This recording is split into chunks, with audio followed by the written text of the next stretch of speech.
Hello, everyone. I am pulling up the Dune character creator. We're going to watch the intro video that comes from the character creator. And I'm going to change my character up in preparation for The only piece I the bait. Oh, ah! Let's try this again. I can't believe I hit the button. Oh my goodness. How's it going, everybody? So I hope you all are excited. I'm very excited.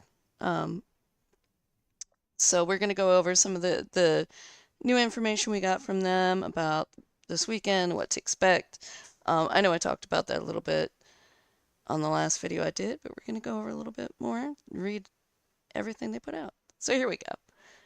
Let me not interrupt this. The only peace I find is a future that never happened.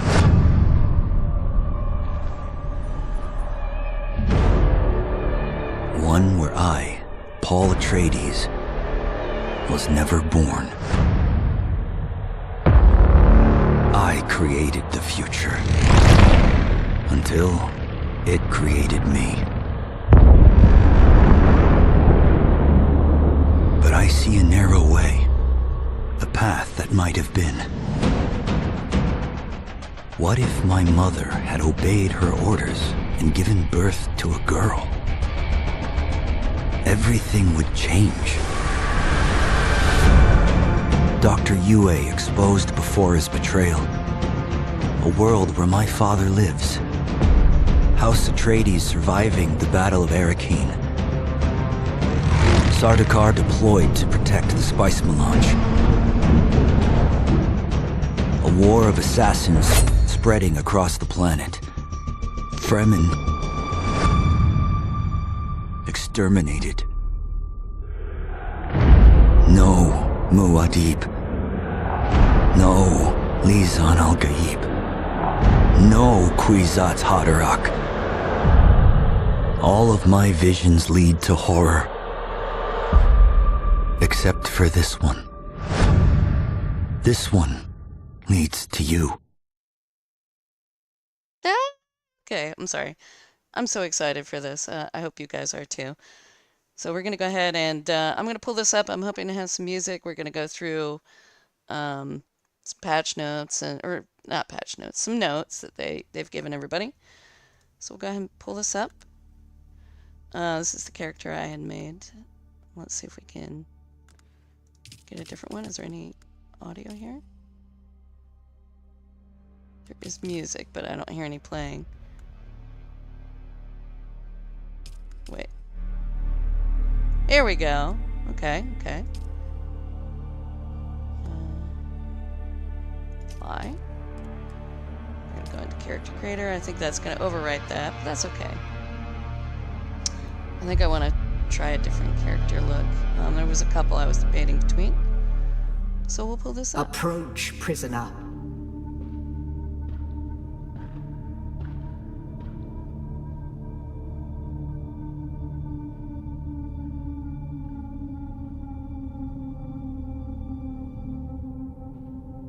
Show yourself, child.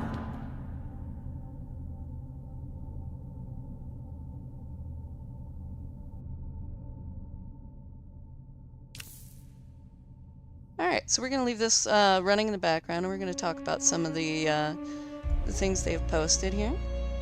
So we've got music. They work perfectly. So let's see what we've got. So here's some notes that they posted for the beta weekend. So here it says, all you need to know, or what you need to know for the large-scale beta weekend. So, greetings, Sleeper. The Dune Awakening large-scale beta weekend on May 9th through 12th is almost here. Read on to discover all you will need to know. 3 ways to increase your chance of getting a beta key. Wishlist and request access on the Dune Awakening Steam page. Sign up with your email on the official website. Get one of tens of thousands of beta codes during the Global LAN Party broadcast on May 10th. Catch it on Twitch. Do all 3 to increase your chances. Start time and end times. The beta will be running from May 9th to May 12th. See the start and end times across the zones. Start in North America will be 8 a.m. tomorrow, Eastern. I'm going to just go with that because that's my time zone. And the end will be 6 p.m. Eastern, well, almost 6 p.m. Eastern. Looks like on the 12th, I think that's Monday. Is it Monday or Tuesday? Let's see. That is Monday. So, a good long time. All right, what's in the beta? We already did this. We'll just kind of go over it here a little bit. So, it's the first 20 to 25 hours. Most of Act 1. Create your character, crash into Arrakis, survive the Sandworm Sun roaming bandits alongside other players.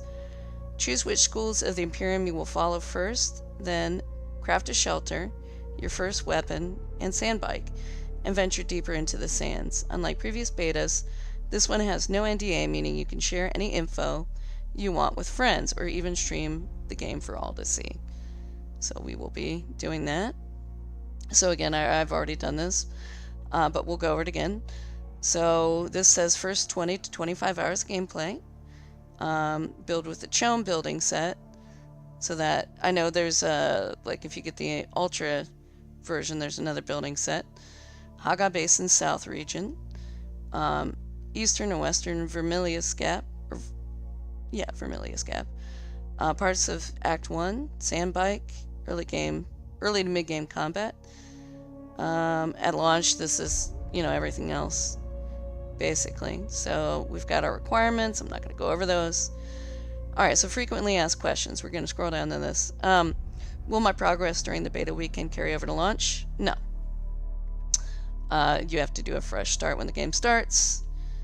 So let's see, how does the server structure work on Dune Awakening? We're going to be going over that because there's a lot of confusion about that. I've seen even some of their sponsored streamers being very confused. No, I guess it wasn't a sponsored streamer. Maybe it was. It was somebody that was going over it that was very confused about all that. So we're going to read through and we're going to go over all that after this. Which server should I pick? Doesn't matter. Pick a server. Optimal ping is what they're saying. Region closest to you. Server with friends on it, How many players can you support per server?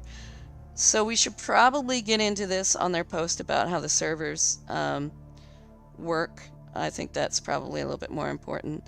But yeah, I've seen a lot of confusion about that.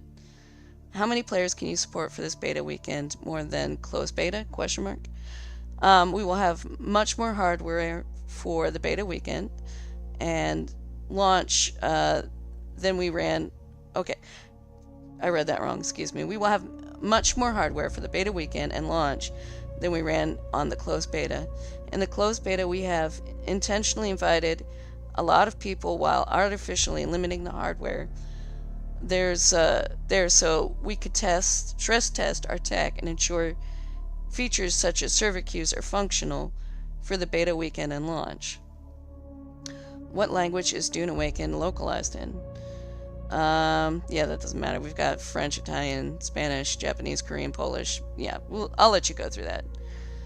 Alright. What emphasis does Dune Awakening put on combat? Combat is an important part of Dune Awakening, and our goal has always been to set a new benchmark for combat in open world survival crafting games. But it's important to note that's the genre we're competing in. This is not Doom or Elden Ring. Combat in Dune Awakening is one element of a much larger and more complex open world filled with varied gameplay mechanics such as base building vehicles, PvE, PvP, so on, and large-scale multiplayer features. We believe Dune Combat Awakening brings new and more elaborate ways than you have seen before in the survival genre. You know what? We aren't going to read all that. We'll just kind of go through a lot of this, I think, more quickly, because it'll take me forever to read all of this. Is this a PvP or PvE game? What you get to experience in the beta weekend is primarily PvE. Most of Haga Basin map is PvE, with only small pockets of PvP enabled. At full launch, you will get access to the deep desert, a vast open area where hundreds of players can gather to explore unique points of interest, but also battle over control points and previous spice melange. The deep desert is primarily PvP with only small areas limited to PvE. Alright. The great thing about this setup is you can explore, progress, and build in vast open areas of Haga Basin without fear of getting killed by other players. And when you're ready to sample even more dangerous side of Arrakis, you can head to the deep desert and try your luck without having to worry about your base being raided or destroyed. The one in Haga Basin, that is. Even in the deep desert, we will have many options for PvE players, as well as will all the gameplay related to the Landsrad mechanics, where players can help the two great houses rise to power. So, again, they said something about a third power early on that must not be something they're going to put in on release anymore. Our focus has been to have Dune Awakening offer something for both PvP and PvE players, a design principle that extends throughout the game, even the end game. How much of the story do I get to experience in the weekend? Basically, the answer is not a lot. In the beta weekend, you get to experience as much but not all of Act 1. At launch, you will be able to experience everything clearly. When is Dune Awakening set? Do I get to meet or play as Paul Atreides? No, he's not there. I mean, if you watched the intro, Paul was never born. That's the whole point of the intro. So, this says Dune Awakening takes place roughly around the same time as the first book on Arrakis, but is an alternate timeline where Paul Atreides was never born. Instead, Lady Jessica obeyed her instructions at the Bene Gesserit and had a daughter, and from that one event, history took a different direction. For instance, Duke Leto Atreides survived the attempt on his life and is now locked in a conflict with Harkonnen over Arrakis and its precious spice. You will still visit many of the same locations and meet some of the characters you know and love. And for Dune fans, we believe this setting provides a unique way to experience the IP. I'm excited about it. I'm a huge Dune fan, so I'm excited. I think it'll be good. If I get killed by the sandworm, do I lose everything? Yes. The sandworm represents what is perhaps the ultimate danger on Arrakis, and you must take care to ensure that you don't end up as worm food. Never build in the open desert. Stick to the so-called rock islands, and when traversing between them, make sure you move quickly and with care. Sandworms are drawn to movement in the open desert, and while there is a certain grace period involved, if you stay there too long, they will find you. Alright, so I'm going to stop and say I've watched streamers with this. I've noticed from some of the videos that there's a moment where the sandworm usually pops up and does like a little mouth open and then goes back down, and then he chases you. So I guess that's what they mean by the grace period. So we'll continue on. As part of the fun in Dune Awakening is learning how to avoid them and manage the risks. Once you get to the Vermilius Gap, you'll start seeing spaceships crashing into the open desert. These have loot right for the taking. You can make it out to these, salvage what you can, and make it back to safe ground before the worm comes. Oh, can you? Excuse me. That said, the first time you get killed by the sandworm, the penalties are milder. That's your chance to learn. And if there's one thing you need to do on Arrakis to survive, is learn from your mistakes. Will I get to experience vehicles in the beta weekend? In the beta weekend, you will be able to craft and pilot a sand bike. So we know that there's more. We know that they said there's a buggy and an ornithopter, so we don't get those. At full launch, you may have more vehicles available, including the ground car and the legendary ornithopters. Vehicles can be modified with different modules, opening up a whole new way or a whole new dimension to the game. How much of the world will I get to experience in the beta weekend? A small but solid slice. You will play in Haga Basin, the game's survival map, which is made up of 12 different areas. In the beta weekend, you will get to explore 3 of them. Alright, so we'll just keep going. Will I get a good feel for the game for this beta weekend alone? You will certainly get a good feel for the game, is what they said. For early game, getting close to mid-game, but there's a ton of content and gameplay mechanics not available in the beta that will be available in launch. So, sounds like a pretty solid one. Again, I don't want to read everything here. Make sure you check the info we put up. You know, you're welcome to read this yourself. We're going to go ahead and head on to the next set of notes here. The server structure one. This one I think is very important because there's been a lot of question about how this works. So it says, recently we hosted a special preview beta for the gaming press. I'm just going to kind of keep scrolling down here again. I don't want to read everything. Let's see. Maybe this is not the right one. This might not be the right post. I was talking about server structure. Let's see here. Let me keep scrolling. I know I saw it and read it yesterday.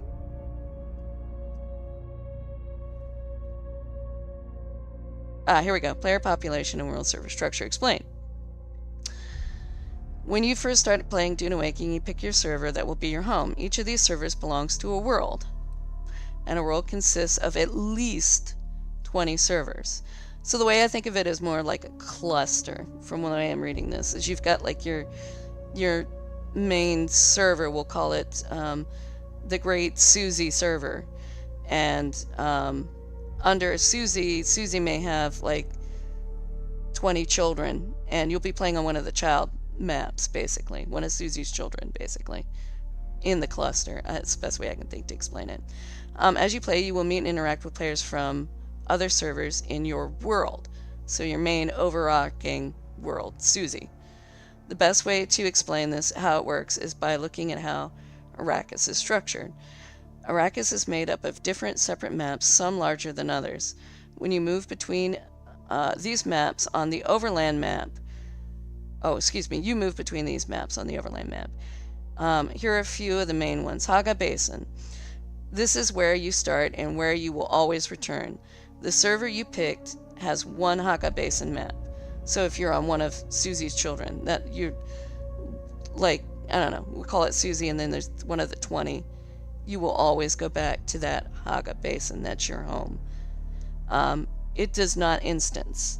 Your server is basically your Haga Basin shared with several hundred other players, with up to 40 playing concurrently. That's pretty low. I was not expecting it to be that low, but 40 concurrent players. That's a big, persistent open world, similar in size to the map in Conan Exiles, and it consists of many different biomes. Here you must survive, build, and fight in the same space with other players who pick the same starting server as you. It's important to note that you can visit other Haga Basin servers, so you can go to other servers and hang out with people. You can do everything on the server you visit except claim land. So you can fight, progress, socialize, and even build on your friend or guild's claimed land. So you can't build a house on somebody else's server, but you can help your friends or your guild build there. Haga Basin is primarily PvE, with only a few small areas enabled for PvP. That's good to know. Social hubs. These are the settlements, Arakeen and Harko Village, where players cannot build, drive vehicles, nor engage in PvP, but instead go to trade on the exchange, talk to NPCs, pick up contracts, and of course socialize with other players. Here you will meet players from all other servers in your world. So all of Susie's, everybody playing on one of Susie's children is going to be there. So one of the 20 under your world, everyone from the 20 under your world is going to be in the same Arakeen and Harko. So here you will meet up with players from all other servers, Haga Basins, in your world. Once a social hub is full, an additional instance is spawned, similar to how many other MMOs work. The Deep Desert is a massive, seamless, open space, several times larger than Haga Basin. It is primarily a PvP map with only a small few PvE areas. This is where players fight over control points and where battles will occur over massive spice blows. You will find many different points of interest, including Imperial testing stations, promising new challenges and rewards. Once a week, a massive Coriolis storm sweeps across the map, changing the location of resources and points of interest, and players will have to fly out and discover everything new. If you want to get technical about it, it consists of several maps seamlessly linked together, meaning you can move across them seamlessly without loading. While we are still fine-tuning the population for the deep desert, you can expect hundreds of players here, spreading across many points of interest. The deep desert is designed in such a way as to organically spread players across it, preventing players from all huddling together in one small area.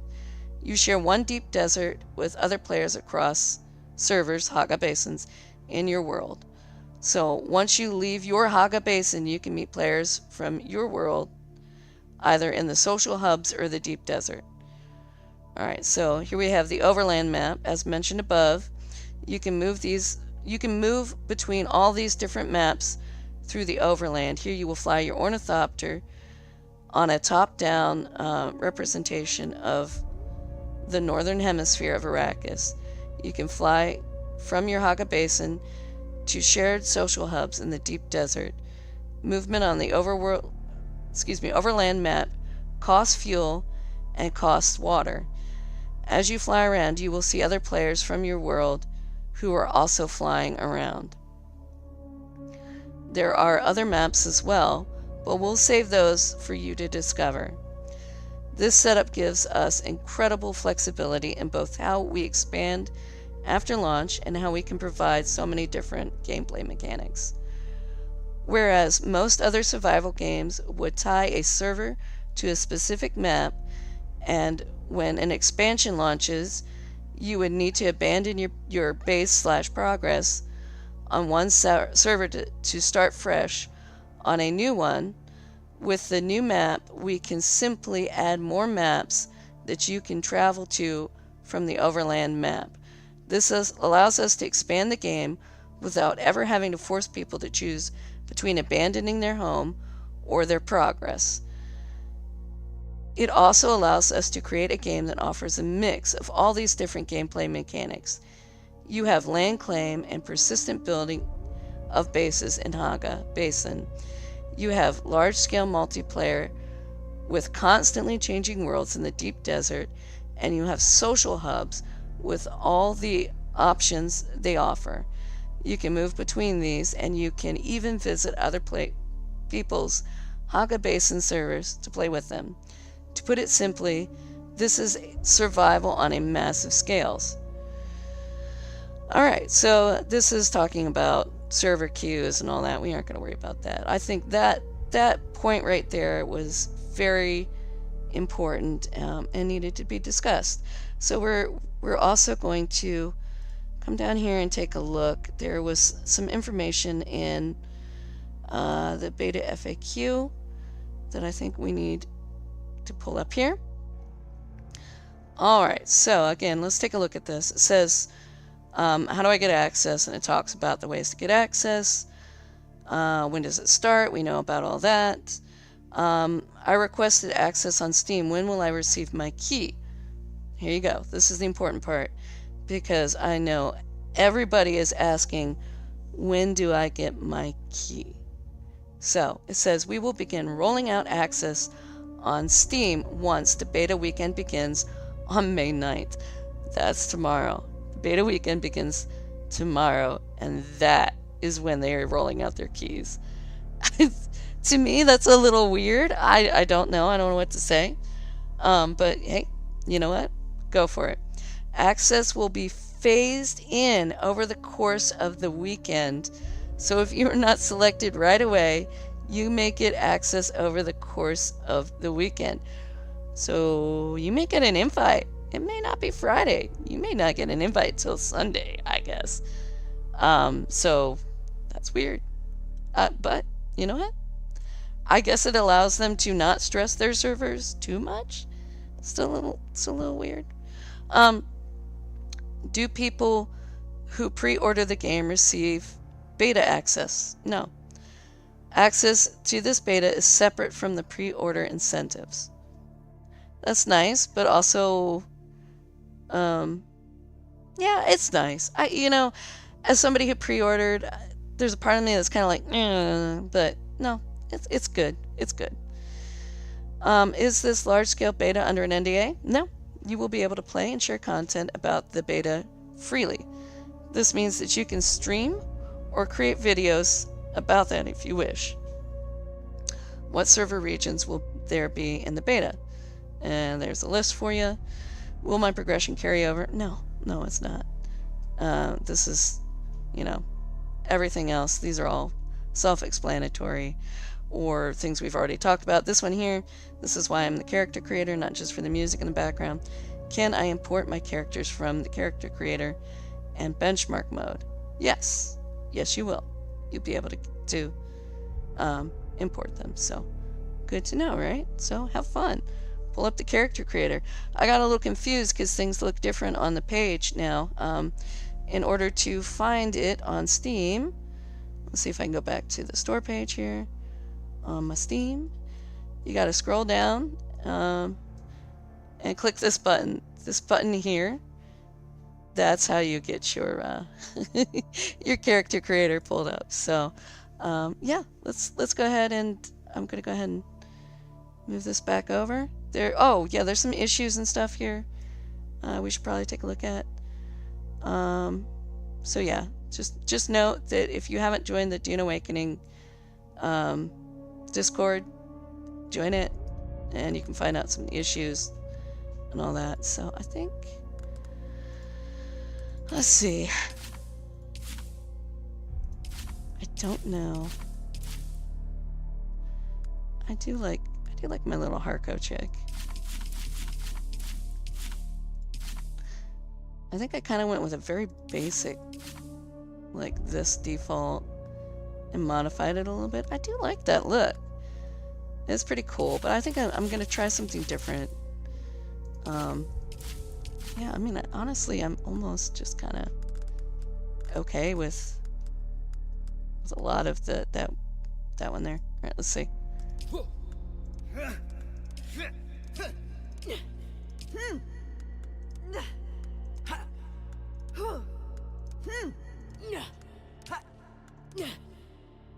Yeah, we'll go with that one. All right.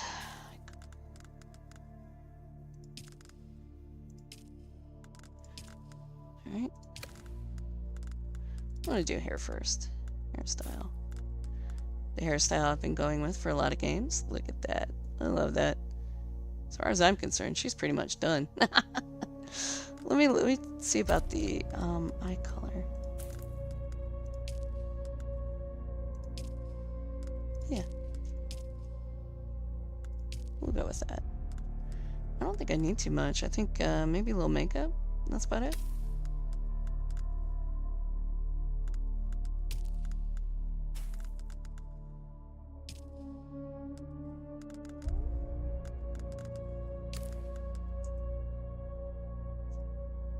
Let's see.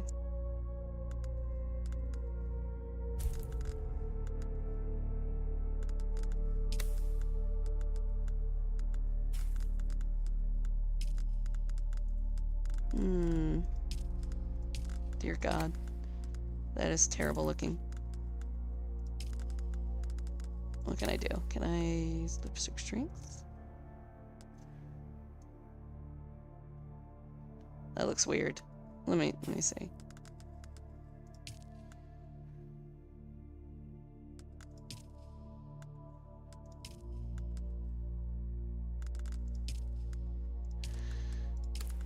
Wait a minute. There's one more style here. No. Let's see here.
guess we'll go with that. Let's see.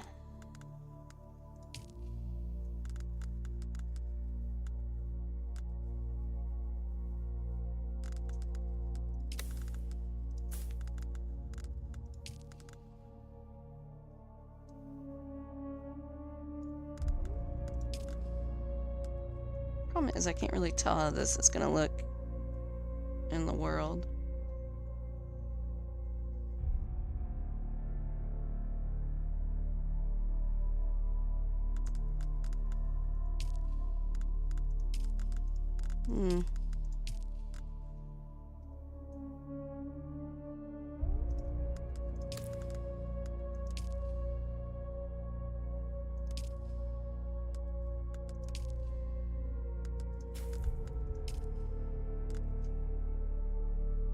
Yeah, I think I like that. I think that's good.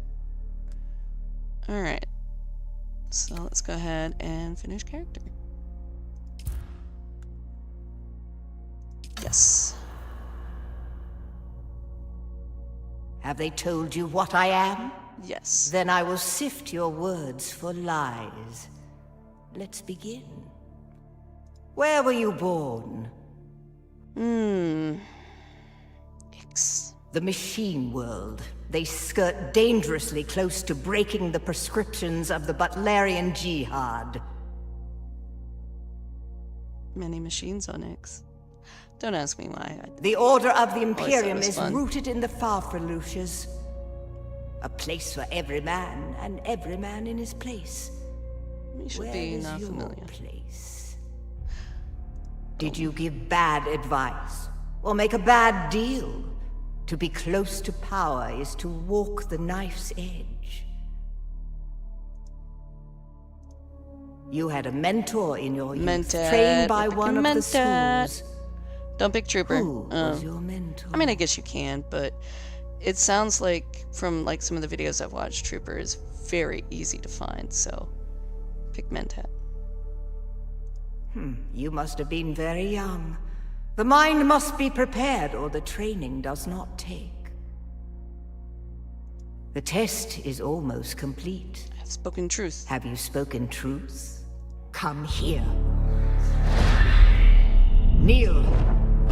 Put your hand inside the box.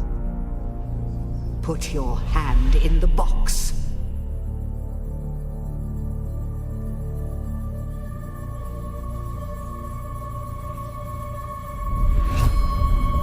I hold at your neck the Gonja Bar, the high-handed enemy.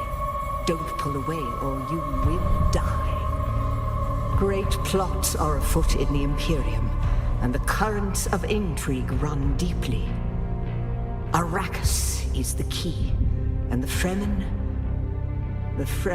are missing. I'm not sure I like her face. But You change will it go and not to make you watch it. Arrakis as our agent, prisoner.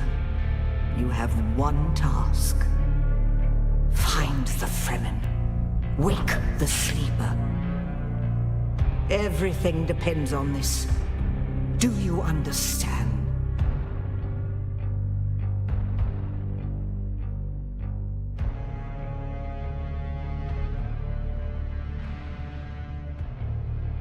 Good.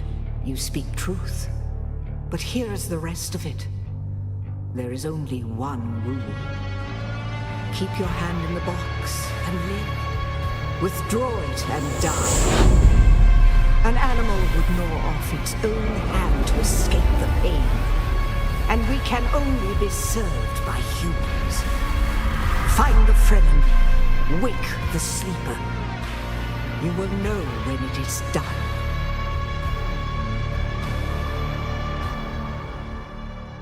Yay! Alright. Sweet. Great. Alright, so that's it. We're gonna call it here, and tomorrow, hopefully we'll be streaming Dune. Thanks for joining, and I will see you guys next time.